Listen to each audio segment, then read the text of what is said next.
Good morning, student.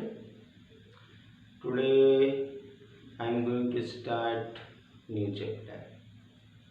The chapter name is Surface Chemistry. It is fifth chapter of the your first book, and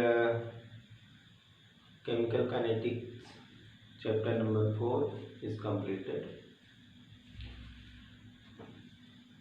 There are 4 chapters including numericals. First, solid state, solution, electrochemistry, and chemical kinetics. In all these chapters, you have to think about the numericals, facts. Nothing is to the learn or remember. Okay, अब जो हम लोग chapter शुरू करने जा रहे हैं बच्चों, वो है सरफेस केमिस्ट्री। इस सरफेस केमिस्ट्री से पहले हम लोग जो है कि 4 चैप्टर न्यूमेरिकल की कंप्लीट कर लिए। इसमें जो है कि हमें कोई चीज़ रटना नहीं है, हमें समझ समझ के पढ़ना है। इसमें फार्मूले हैं, उनका इम्प्लीमेंटेशन है, उसमें फार्मूले में वैल्यू पुट करना है। तो ये जो चैप्टर थे लगभग अगर देखा जाए एग्ज़ाम के पॉइंट ऑफ व्यू से तो 16 to 20 मार्क्स के ये चैप्टर थे। अब जो ये चैप्टर स्टार्ट हो रहा है 3 to 4 मार्क्स का है ये चैप्टर। इसमें हम लोग ज़्यादातर थ्योरी है, न्यूमेरिकल का कोई पोर्शन नहीं है। इसमें से भी जो सिलेबस नया आया हुआ है कुछ चीज़ों को हटाया गया है, लेकिन हम सारी चीज़ों को एक बार पढ़ेंगे ताकि वो फिर भी कभी लाइफ में ज़रूरत पड़े तो उसका यूज़ कर सकें। इस चैप्टर में ज़्यादातर ऐसी चीज़ें हैं जो कि हमारी जनरल लाइफ से एसोसिएटेड हैं, हम उनको जनरली देखते हैं। तो आज हम स्टार्ट करते हैं surface chemistry. Surface chemistry means chemistry which deals with the surface phenomena. Surface पे होने वाले जितनी भी एक्टिविटीज़ हैं, किसी भी एंजाइम सरफेस के ऊपर रिएक्शन होता है, ठीक है, तो कोई भी सरफेस पे होने वाली एक्टिविटी को हम जो है कि इस सरफेस केमिस्ट्री के अंदर पढ़ते हैं, ठीक है। अब इस चैप्टर को शुरू करने से पहले हम लोग ये देखेंगे कि इसके अंदर क्या क्या चीज़ें हमें पढ़नी है और किस ऑर्डर में है, ठीक है। तो पहले ये यहाँ पे हम देख रहे हैं, ये हमारा 3 पार्ट में ये चैप्टर बटा हुआ है, ठीक है।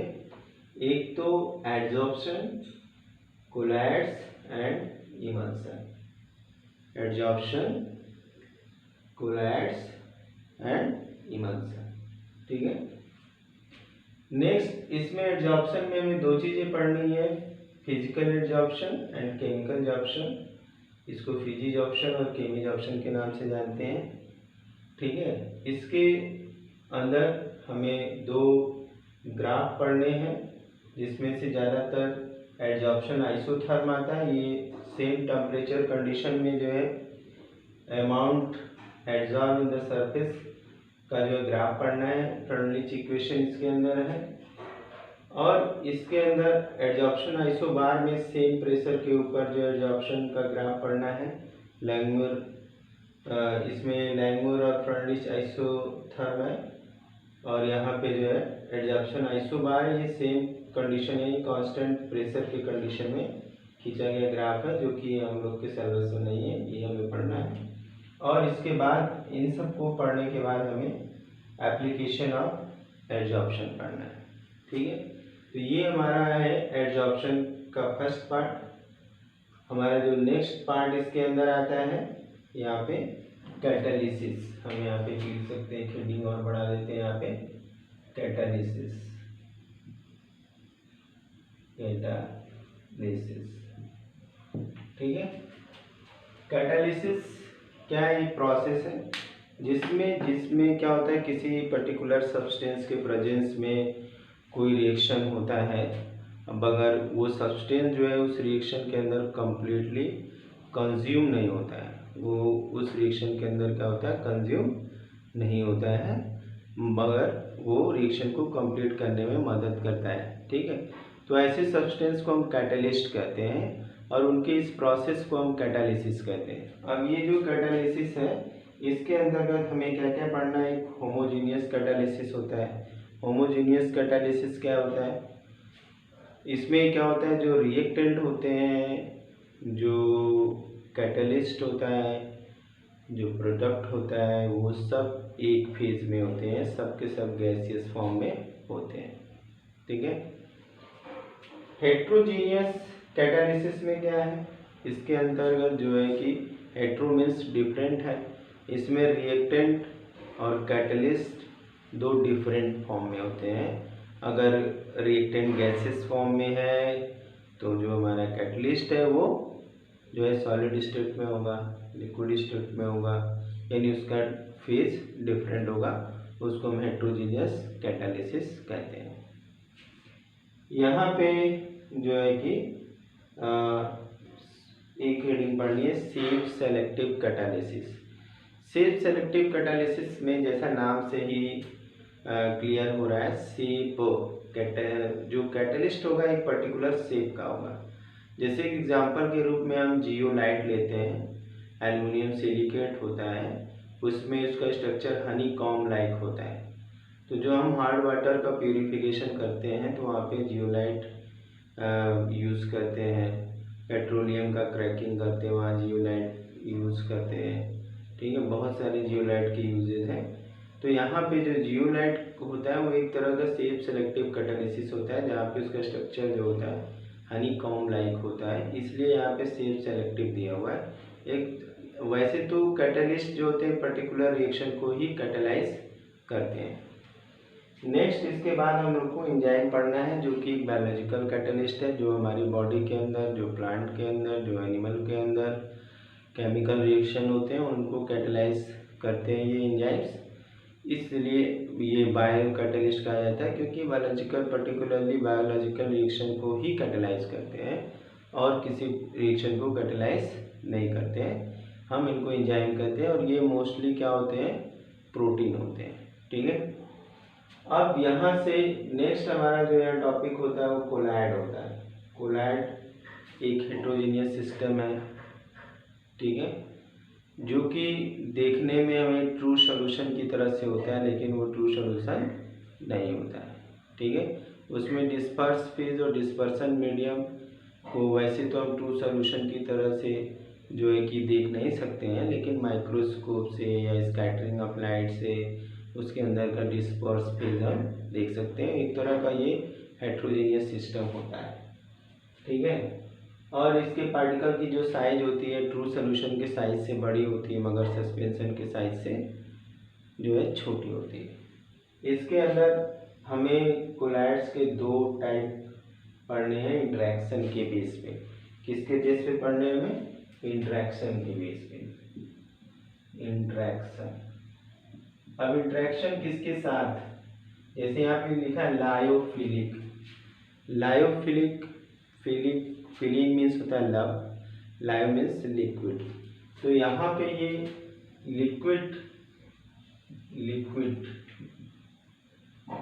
लिक्विड लविंग है, यानी कि यहाँ पे इंटरेक्शन बिटवीन लिक्विड है, यानी कि ये जल्दी से अगर हम सॉल्यूट और सॉल्वेंट को ऐसे कंडीशन में मिलाएंगे तो बहुत आसानी से आपस में मिल जाएंगे।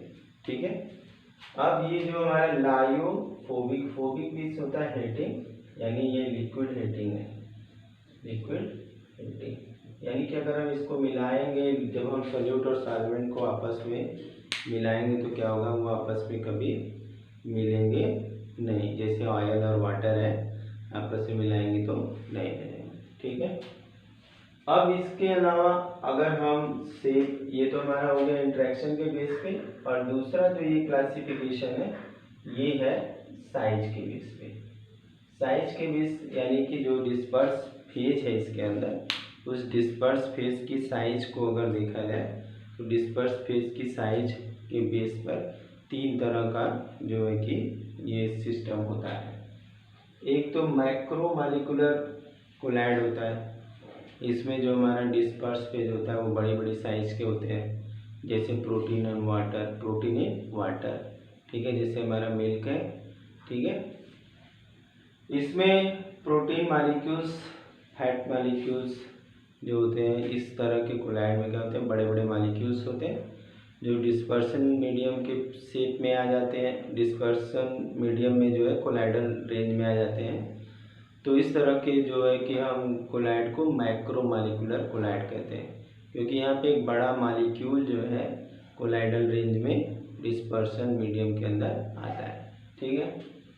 माइक्रो मॉलिक्यूलर कोलाइड्स में क्या होता है कि इसमें छोटे छोटे मॉलिक्यूल्स जो है अरेंज होकर के एक जो है कि कोलाइडल रेंज का मॉलिक्यूल बनाते हैं डिस्पर्सन मीडियम में, तो उसको हम माइक्रो मॉलिक्यूलर कहते हैं।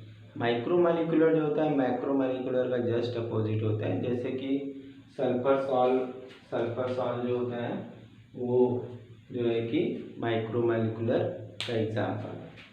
नेक्स्ट है एसोसिएटेड, जैसा नाम बताता है एसोसिएटेड। एसोसिएटेड में क्या होता है कि यहाँ पे भी मॉलिक्यूल इकट्ठा होकर के एक कोलाइडल रेंज का मॉलिक्यूल बनाते हैं, और इसके लिए पर्टिकुलरली हम एग्जांपल लेते हैं सोप का।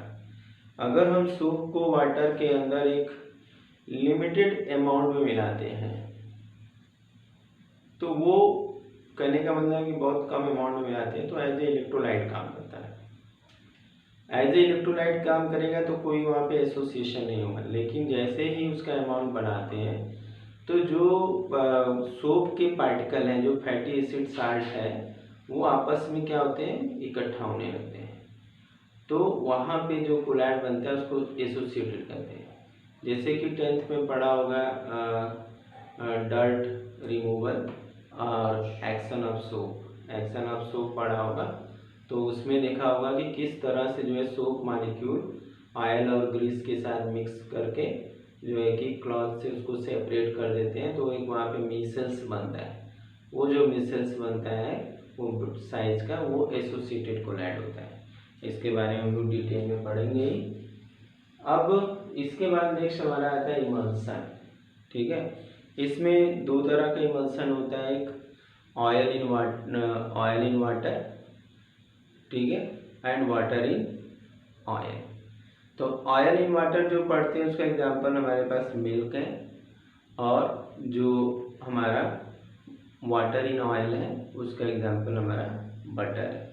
अब इसमें शायद इमल्सन को और कैटालिसिस को निकाल दिया गया है, मगर हम लोग इसको थोड़ा सारी चीज़ों के बारे में ज़रूर जानेंगे। ठीक है। तो आप इसको नोट कर लीजिए। फिर उसके बाद इस हम एड्जॉर्प्शन के अंदर जो है पहले सारी जो टर्मिनोलॉजी है उन सारी टर्मिनोलॉजीज़ को देखेंगे, फिर उसके बाद हम उसके डिटेल में जाएंगे। ओके, तो इसको नोट कर लेंगे वीडियो को पॉज करके। तो अब हम नेक्स्ट टॉपिक पे आते हैं। हम टर्मिनोलॉजी जो है इसके अंदर जो टर्म्स हैं उन टर्म्स को डिफाइन करेंगे। ठीक है।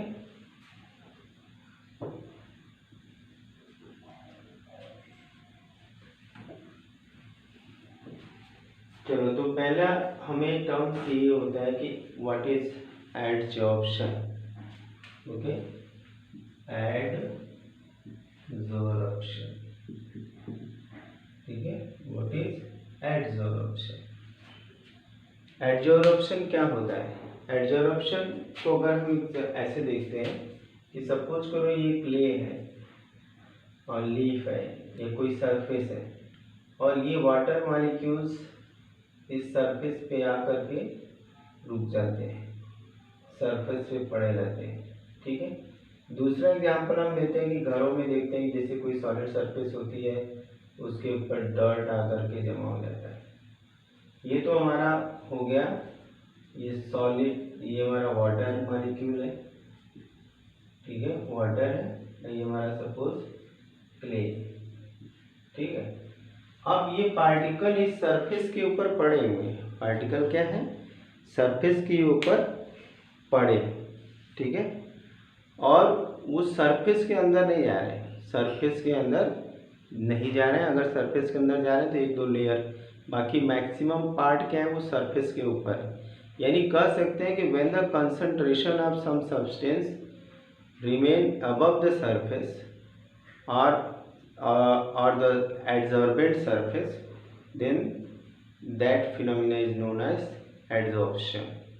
यानी ये भी कह सकते हैं कि interaction between two surfaces okay is a type of adsorption. तो process in which the substance are more on the surface of the adsorption, इस फिनोमिना के अंदर ये अब इसमें एक टर्म आता है, हम इसको देखते हैं अभी, इन्हीं सारी चीज़ों को लिख देंगे यहाँ पे। तो ये सरफेस हमारा एडजॉर्बेंट है, एडजॉर्बेंट है, ठीक है। और ये एडजॉर्बेट है, एडजॉर्बेट, ठीक है। जो सरफेस, जो चीज़ें एडजॉर्बेट का सब्सटेंस जो कि एडजॉर्ब होता है, जो सरफेस पे आके रुक गया, वो हमारा क्या है, एडजॉर्बेट। और जिस सरफेस पे आके रुका है वो हमारा सरफेस क्या है, adsorbent.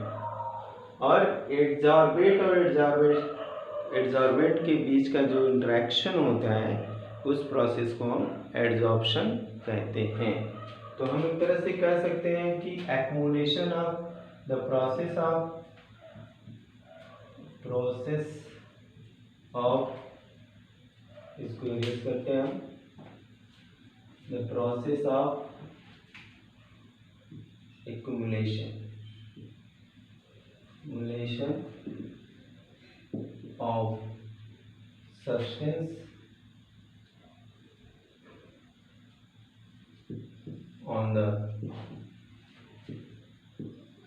adsorbent surface is known as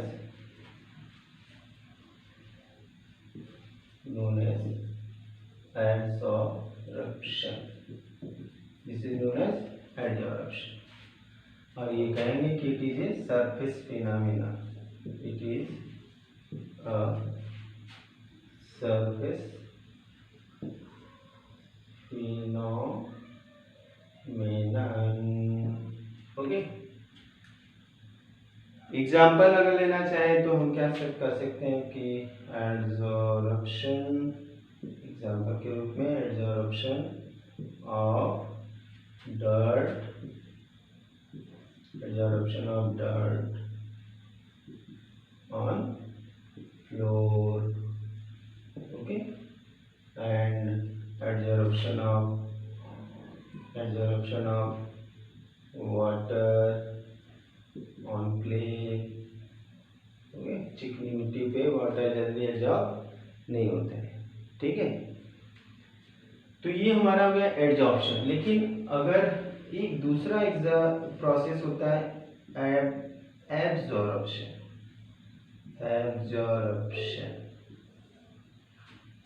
अगर हम इनके वर्ड्स को देखें, तो यहाँ पे ADSORPTI लिखा हुआ, यहाँ पे क्या लिखा हुआ, AB, यानी यहाँ पे D उलट के B हो गया तो एब्जॉर्प्शन हो गया, और कहें कि B उलट के D हो गया तो एडजॉर्प्शन हो गया। अब ये जो हमारा एब्जॉर्प्शन है ये क्या है, ये it is a bulk phenomena, it is a bulk phenomena in which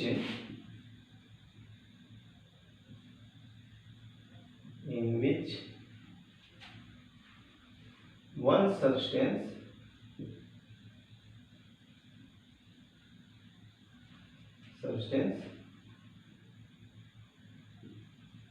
go inside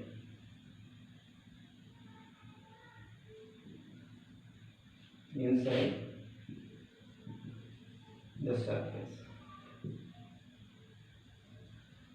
surface के अंदर चला जाता है। तो कहने का मतलब क्या है, जैसे कि अगर ये स्पॉन्ज है, ये क्या है, sponge, this is a sponge, ये स्पॉन्ज। अब इसके ऊपर हमने वाटर डाला तो क्या हुआ कि ये वाटर चला गया अंदर, ये ऊपर से अंदर चला गया।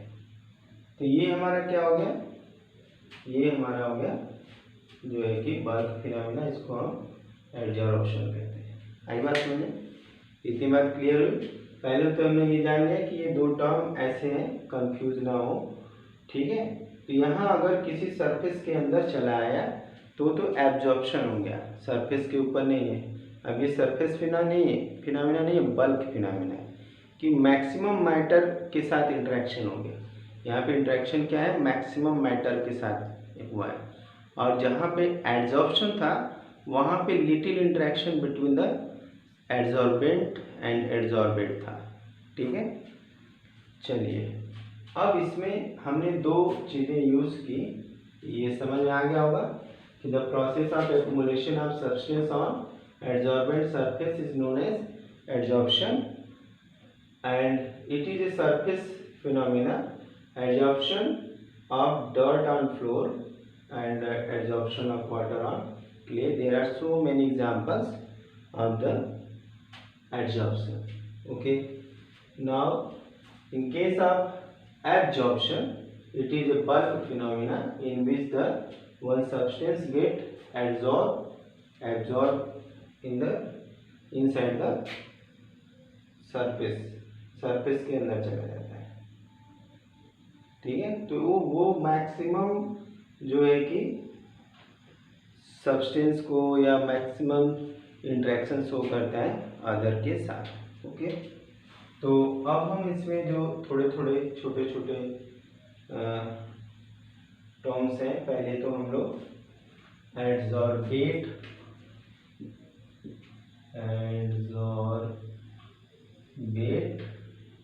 एंड एड्जॉर्बेंट, ये दो चीज़ें डिफाइन करेंगे। ओके, तो यहाँ पे इसके लिए डिफिनेशन हो जाएगा the substance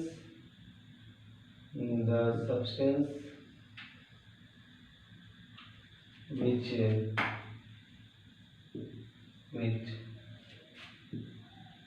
get absorbed on the surface of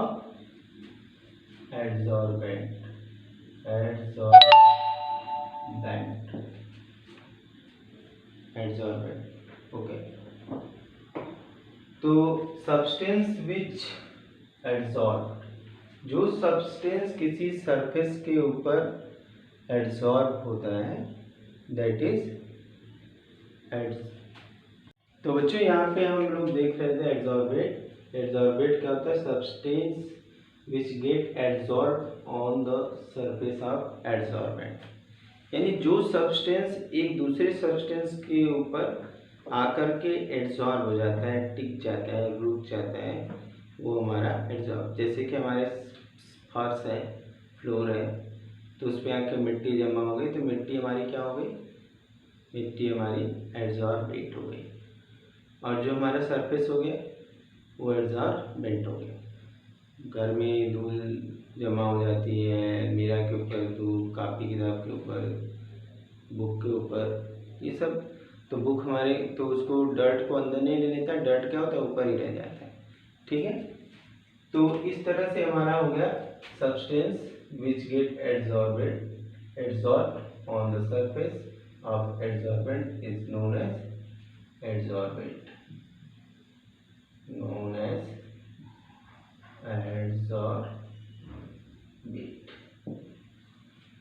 adsorbent क्या होता है, द सब्सटेंस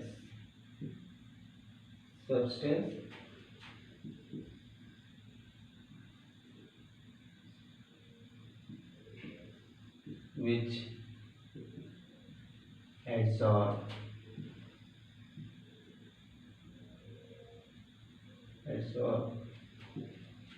another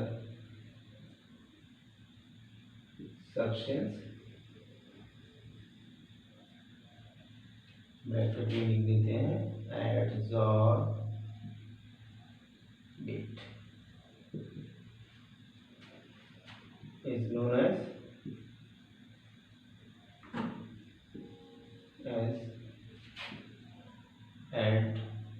adsorbent, ठीक है। अब दोनों को एग्जाम्पल हमें देखना है। ये सपोज करो ये वाला फ्लोर है, फ्लोर, और इसके ऊपर ये जो भी हम लोग लिखने का काम कर रहे हैं ये भी हमारा एक क्या है, एब्जॉर्प्शन है। ये भी हमने जो इतना सब कुछ लिख लिया ये सब भी क्या है, एक तरह का एब्जॉर्प्शन है। तो ये हमारा जो फ्लोर हो गया वो फ्लोर हमारा हो गया एड्सॉर्बेंट, और ये जो हमारा डर्ट है क्या है, डर्ट, ये क्या है, एड्सॉर्बेंट, ठीक, सॉरी एड्सॉर्बेंट है, एड्सॉर्बेंट, ओके। तो ये दोनों टर्म आसानी से समझ में आ गए होंगे, अब इसे आप नोट कर सकते हैं, ठीक है। अब इसके बाद हम नेक्स्ट टर्म पे आते हैं जिसको हम डिसॉर्प्शन कहते हैं, desorption,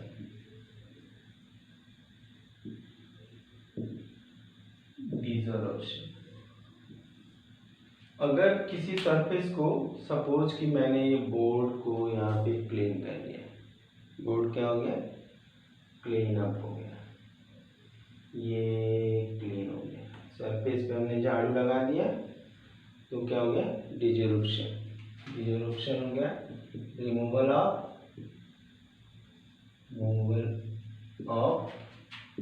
adsorbate from the adsorbent surface is known as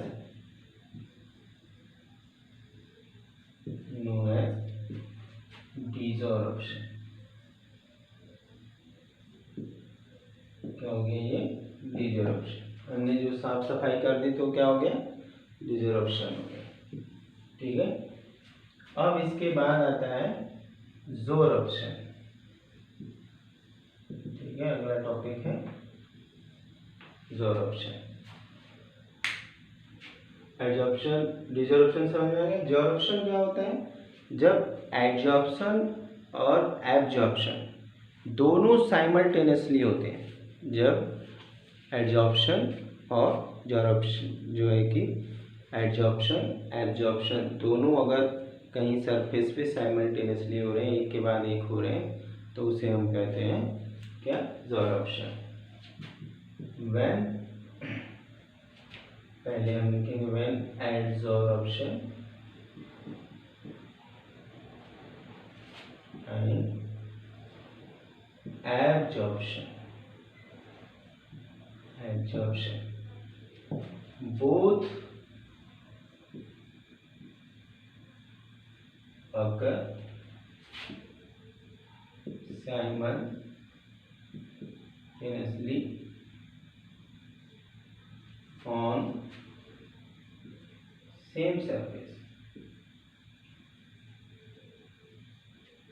then it is known as what, ज़ोरप्शन, ज़ोरप्शन, इसको हम क्या कहेंगे, ज़ोरप्शन कहेंगे। अगर सपोज करो कि ये कोई क्ले है, ये सपोज क्ले है, इसके ऊपर हम दोनों फिनोमेना देख सकते हैं। इसके ऊपर सपोज एक ड्रॉप हमने वाटर डाला, ठीक है, तो ये वाटर जो है धीरे धीरे क्या होगा, इसके अंदर आना शुरू करेगा और धीरे धीरे ये इसके अंदर आ जाएगा। तो जब तक ये सरफेस पे है तो एड्सॉर्प्शन हो गया, और इसके बाद यहाँ पे क्या हो गया, एब्जॉर्प्शन होगा। ये दोनों प्रोसेस जो होते हैं वो साइमल्टेनियसली होते हैं, एक के बाद एक होते हैं, ठीक है। तो इसको हम कहते हैं ज़ोरप्शन कहते हैं, ठीक है। चलिए, अब हमने ये सारे टॉपिक देख लिए, एक बार टॉपिक्स को रिवाइज कर लेते हैं जो हमने इसके अंदर ये टर्म्स यूज किए। वो टर्म्स बहुत इंपॉर्टेंट है, जैसे हमने एड्सॉर्प्शन यूज़ किया, ठीक है, सरफेस फिनोमेना है जहाँ पे इंटरेक्शन बिटवीन एड्सॉर्बेट और एड्सॉर्बेंट होता है एट द सरफेस ओनली। और एब्जॉर्प्शन पढ़ लिया जो बल्क फिनोमेना है, जिसमें सब्सटेंस क्या होता है, सरफेस के नीचे चला जाता है और उसके बाद एड्जॉर्बेट और एड्जॉर्बेंट क्या होता है हमने पढ़ लिया। एड्जॉर्बेट जो होता है वो सरफेस के ऊपर लगने वाला जो डर्ट है या कोई भी सब्सटेंस है एड्जॉर्बेट कहते हैं, और जो सरफेस के अंदर चला जाता है, सरफेस के ऊपर जिस सरफेस के ऊपर अटैचमेंट करता है उसको हम एड्जॉर्बेंट कहते हैं। ठीक है, फिर हम लोगों ने डिजॉर्प्शन देख लिया, removal of dirt particle from the surface, okay, that is called desorption. Sorption हमने देख लिया, जब कोई भी प्रोसेस यानी एड्जॉर्प्शन और एब्जॉर्प्शन साइमल्टेनियसली एक सरफेस के ऊपर हो तो उसे हम क्या कहते हैं, उसे कहते हैं जॉर्प्शन कहते हैं। ठीक है, जैसे हमने यहाँ पे एग्जांपल देख लिया। अब इसके बाद हमारा है नेक्स्ट टॉपिक हम लोग स्टार्ट करेंगे, factor affecting adsorption and difference and chemisorption and physisorption. Okay, तो नेक्स्ट डे ये टॉपिक स्टार्ट करेंगे। Thank you.